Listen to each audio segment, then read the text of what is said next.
લોકમત ન્યૂઝમાં આપનું સ્વાગત છે। વડોદરા શહેરમાં પ્રી મોન્સૂન કામગીરીને લઈને ફરી એકવાર સવાલો ઊભા થયા છે।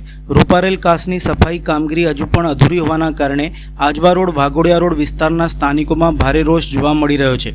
ગાજરાવાડી ગણેશનગર પાસેની કાંસમાં ગંદકી અને કચરાના ઢગલા જોવા મળતા સ્થાનિકોએ આવનારા ચોમાસામાં પૂર જેવી સ્થિતિ સર્જાવાની ભીતિ વ્યક્ત કરી છે। સામાજિક કાર્યકર પંકજ દરવે પાલિકાના 90% કામગીરી પૂર્ણના દાવા સામે ગંભીર સવાલો ઉઠાવ્યા છે।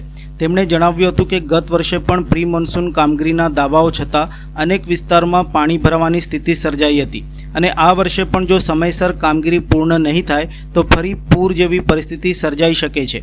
આ મુદ્દે મ્યુનિસિપલ કમિશનર અરુણ મહેશ બાબુને પૂછાતા તેમણે જણાવ્યું હતું કે રૂપારેલ કાસ અંગે એન્જિનિયર અનુપ પ્રજાપતિ પાસેથી મળેલા રિપોર્ટ મુજબ કામગીરી ચાલે છે। કુલ 15 કિલોમીટર કામગીરીમાંથી અંદાજે 4.5 કિલોમીટરની કામગીરી હજુ બાકી છે।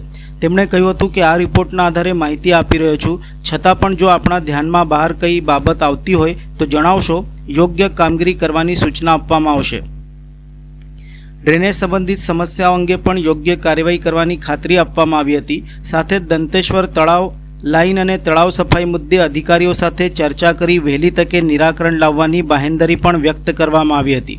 સ્થાનિકોમાં એવો પણ આક્ષેપ છે કે દર વર્ષે પાલિકા દ્વારા વરસાદ પહેલાં પ્રી મોન્સૂન કામગીરી પાછળ પ્રજા ટેક્સના લાખો રૂપિયાનો ખર્ચ કરવામાં આવે છે, પરંતુ ચોમાસા દરમિયાન તેની અસરકારકતા જોવા મળતી નથી, જેના કારણે કામગીરીની ગુણવત્તા, આયોજન અને ખર્ચ અંગેના લોકોમાં અસંતોષ યથાવત જોવા મળી રહ્યો છે। આજે મને રૂપારેલ કેસ બાબતમાં સાઉથ ઝોનના એન્જિનિયર અનુપ પ્રજાપતિએ કીધું છે કે કામ ચાલુ છે, 15 કિલોમીટરનું કામગીરી છે, એમાં 4.5 કિલોમીટર હજી બાકી છે। એ કદાચ આ રિપોર્ટના આધારે હું આપને કહું છું, પણ છતાં પણ આપની ધ્યાનમાં કંઈ હોય તો મને જણાવજો, અમે ચોક્કસ એમાં સુધારો કામ કરવા માટે અમે એમને સૂચના આપીશું। Will check it, I am not sure, એ મારા સુધી આવ્યું નથી, પણ અમે ડ્રેનેજ ડિપાર્ટમેન્ટને પણ ચેક કરીશું। આજે એ ડિસ્કશન આવી હતી કે પાણી અંદર છોડવામાં આવ્યું છે, પણ મને એક્સીએનને બ્રીફ કર્યું કે અંદર જતા પાણીને રોક્યું છે અને એ લોકો ડમી માર્યું છે એવું પ્રતિક્રિયા આપ્યું છે।